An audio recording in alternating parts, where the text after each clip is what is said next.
morning, Explorer. I must say, you're absolutely glowing. Natural light suits you. We're still afloat on this vast extraterrestrial ocean under the celestial sea of stars. Our sojourn into screen text was a step into another universe, what software companies call a user interface. But we're still running into a problem with the information delivery. Even with a display this big, you still need more information and data to work with than text will allow. I know. It's crazy that in a sophisticated, planet-striding, sensor-packed spaceship like ours, we don't just have a read my mind button. We need a way to show not just a couple of words, but 1,000 words in the blink of an eye on this screen. And I can't think of a way to encrypt 1,000 words into that tiny... Oh, wait, 1,000 words. Are you thinking what I'm thinking? No, not a Caesar cipher, come on. A picture is worth 1,000 words. Let's see if we can do icons. Let's seize the day, Explorer. There's a whole new world of graphical power waiting to be discovered. Let's get started, shall we? You'll be relieved to know that there's no need to fiddle with wires or new hardware today. You see, we'll be sticking with our wiring setup from yesterday. By investigating some advanced sample code, we'll coax our OLED to create intricate diagrams, moving shapes, and perhaps even some space-age art. Sounds exciting, doesn't it? All right, how about we discuss some significant coding concepts? Number 1, a do-while loop. To put it simply, is a while loop that is guaranteed to execute at least once.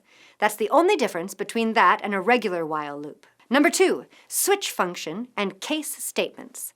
Picture yourself piloting a spaceship through an asteroid field. You have a special navigational device that, based on the size of the incoming asteroid, can choose one of several maneuvers to avoid collision. This is similar to a switch function. The size of the asteroid is the switch expression. The different maneuvers are the case statements. For a small asteroid, you might merely adjust the course slightly, which we may call case 1.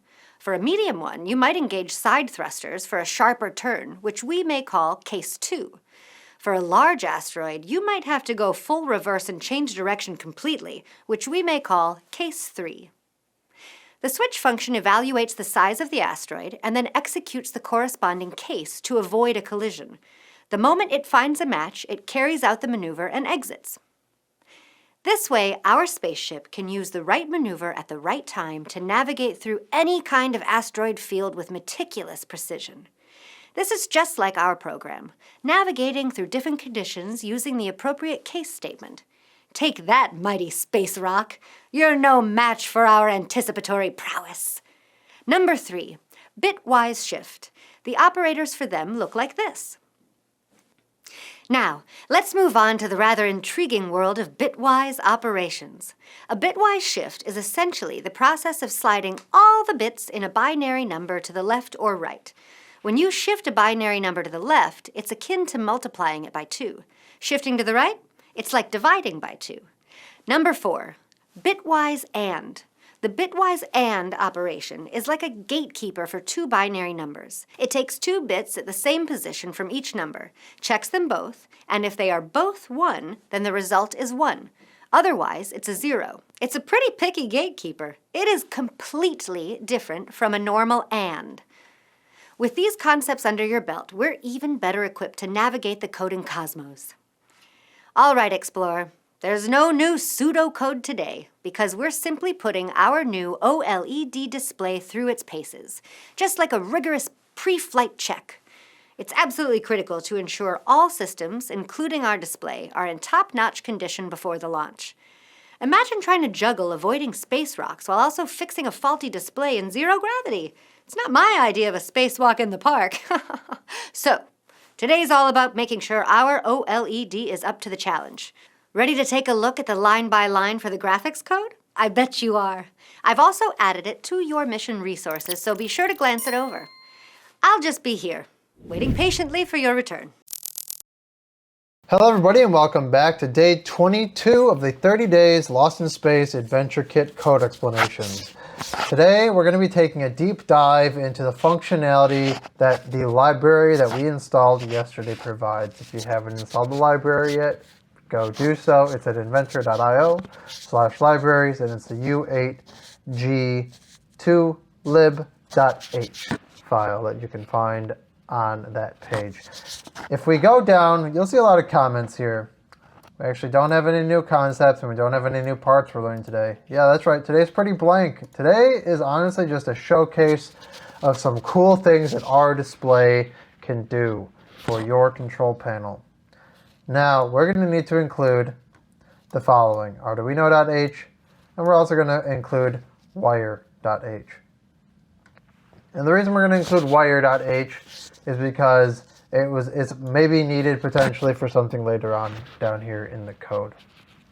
Now, just like we did yesterday, we're going to take this library, make sure we have it included and installed correctly on our IDE. Then we have this really long constructor for our Lander display, but we're just going to call it Lander display because that's a lot easier than all of this. Same thing as yesterday.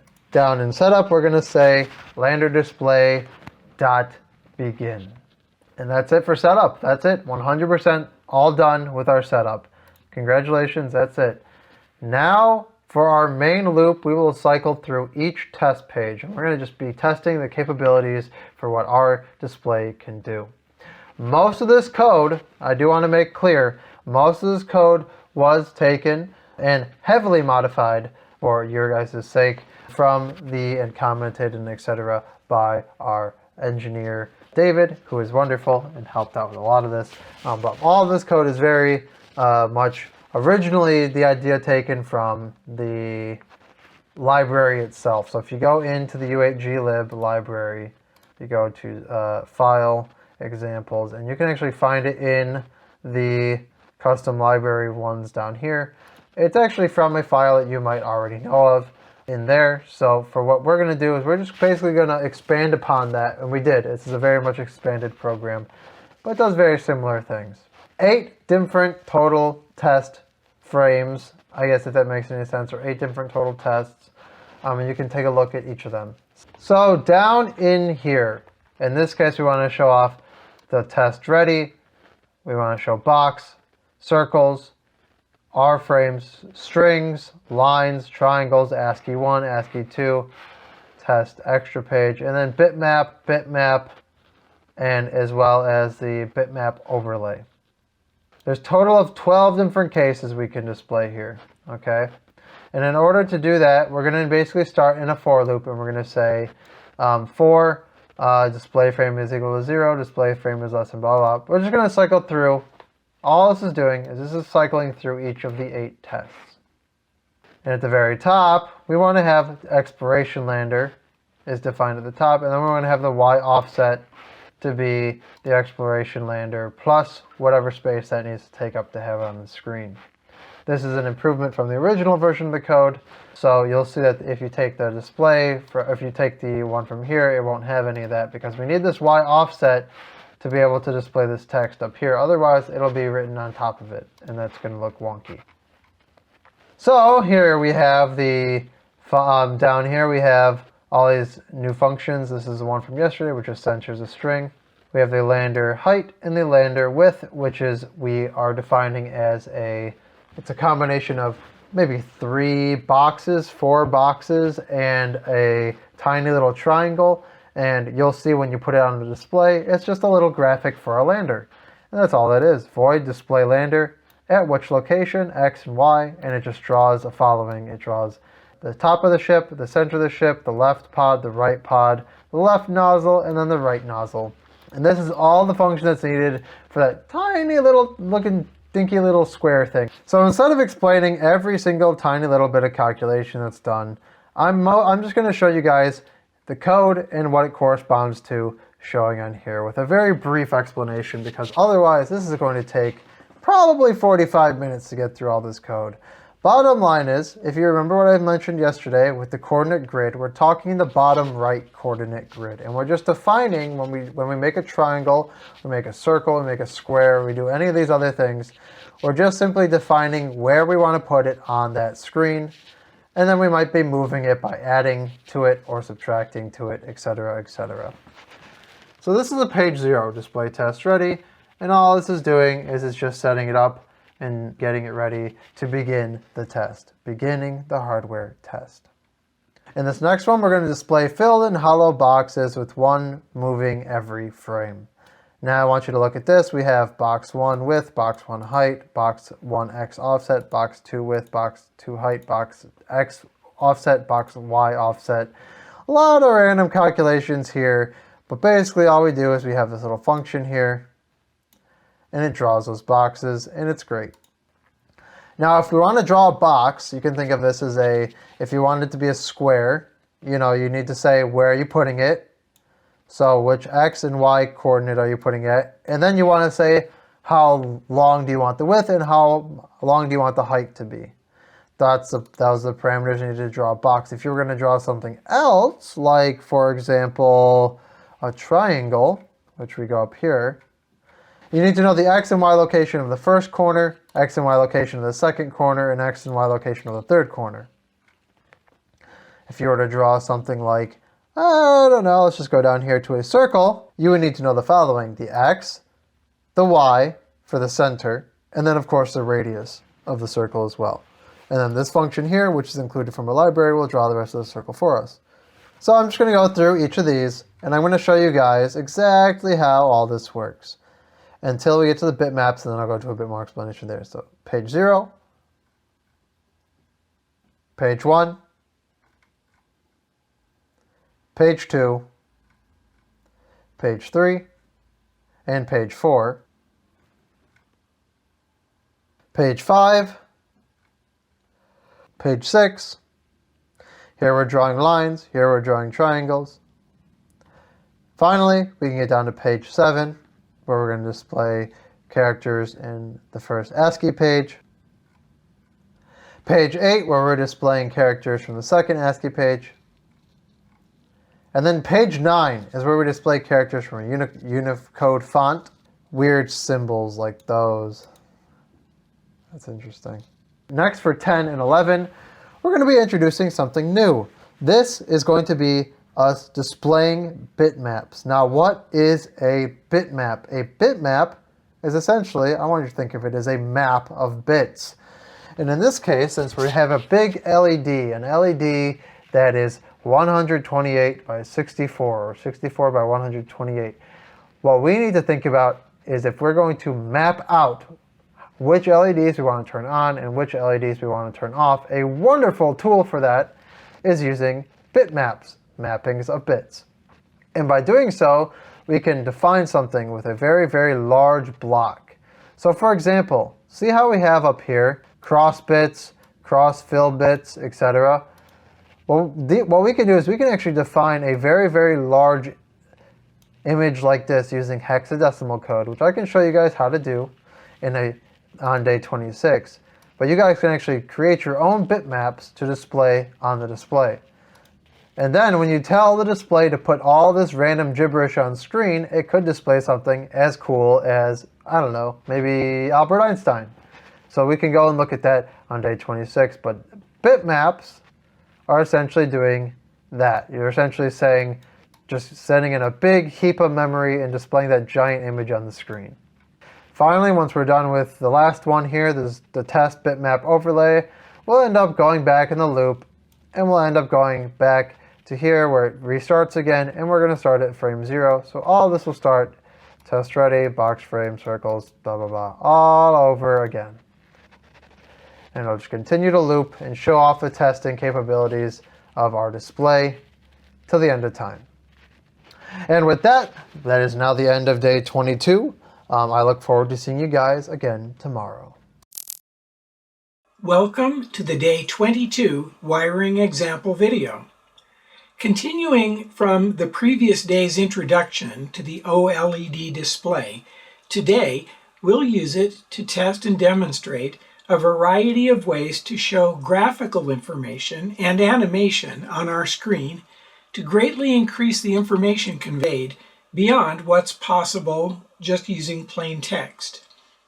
Today's sketch runs through a dozen different test screens in rapid succession, showing different graphical capabilities.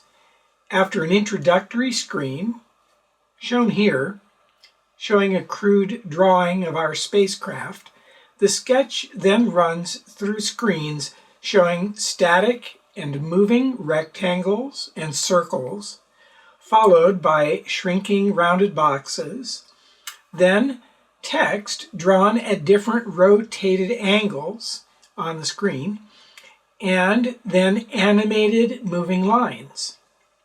Next comes moving exploding triangles on the screen for another variety of animation, followed by the display of all the different ASCII and Unicode characters and symbols on the screen. Finally, our test displays screens that demonstrate the use of bitmaps and bitlogic to selectively overlay or combine arrays of pixels on the screen to achieve certain visual effects. Now, this sketch will repeat over and over again, so you can watch it for a while if you need to in order to catch all the different things that are going on quickly. Or if you like, you can alter the sketch to, say, examine any particular screen in detail, or to try out your own modifications. So, let's go ahead and run it now and see how it looks as it is right now. Uploading the sketch.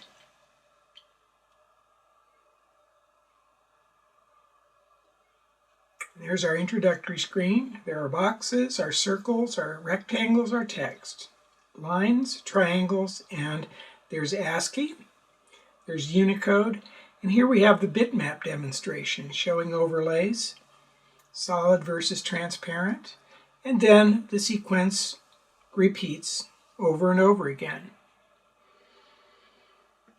So, there you have it. We've tested out our display hardware, and once you've finished looking at this in detail and playing around with it a little bit to understand it, we'll be ready to incorporate it into our launch system. So we'll see you next on day 23 as we move ahead toward launch. All right, Stargazer, that brings us to the end of today's celestial escapade. You're truly becoming one with our OLED display, aren't you? This gadget is more than just a pretty interface. It's our primary tool for launching back to the stars. Tomorrow, we start the real work. We'll use our shiny new OLED and your newly acquired knowledge to get our launch system back online. Our target? The stars above. For now, take a breather. Enjoy the intergalactic sunset and get a good night's rest. You'll need it. Over and out.